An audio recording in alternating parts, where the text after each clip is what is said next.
papunta sa buhay at kamatayan ni Jesus.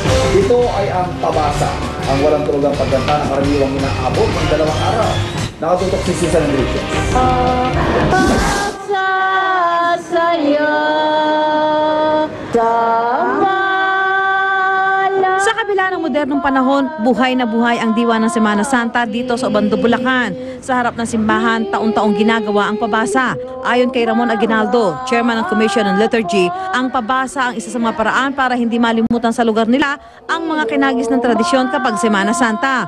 Tuloy-tuloy na ginagawa ito sa loob ng 24 oras. Bilang pong pagbuhay sa kaugalian, yung pabasa po ginagana po namin kasi madalang na po yung nagpapabasa.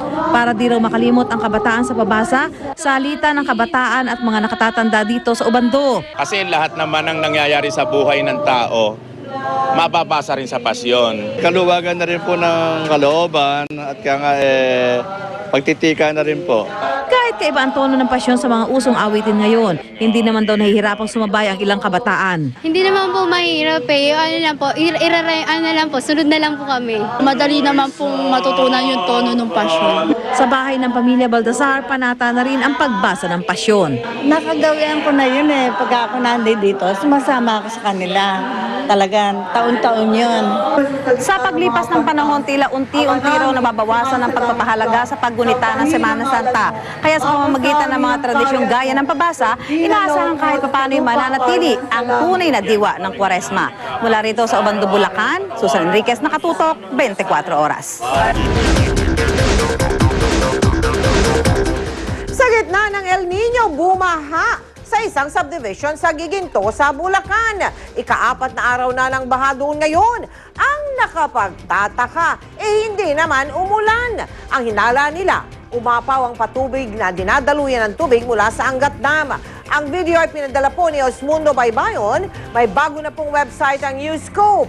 Para magpadala ng mga video at litrato ng mahalagang balita, mag-log on lang sa www.newscope.tv. Para naman magpadala ng text o MMS, i-text ang Newscope space message space ang inyong pangalan at address at ipadala sa 4627.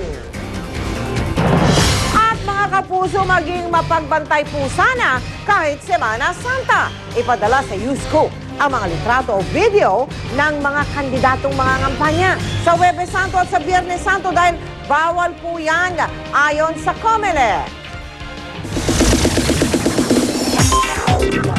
At para sa mga balitang showbiz, makakasama natin ngayon ang ating kapusong si Rian Ramos. Rian! Salamat, Mel. Nagkwento si Sunshine Dizon tungkol sa kanyang private wedding ceremony.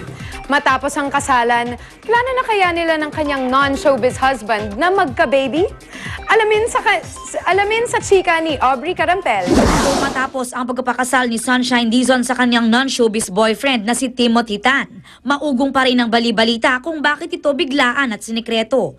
Ayon sa aktres, Kung bakit mabilis, maybe you should all ask yourselves when is too soon and what if it's too late. Yes. So I think that's the perfect answer for that. If I've kept it, silent, I think that's really up to me naman, di ba? Because my husband is also a very private person.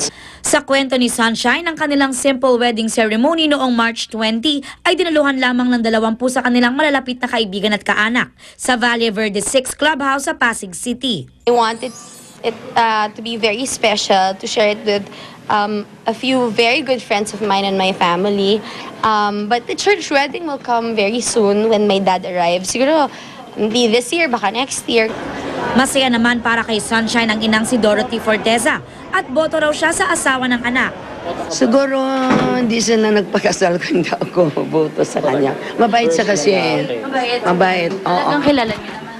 Oh, of course, kilala. Matagal yung barkada eh. Piloto ang mister ni Sunshine na kasama niya kahapon sa Party Pilipinas. Itinanggi naman ni Sunshine ang bali-balitang buntis na siya kaya siya nagpakasal.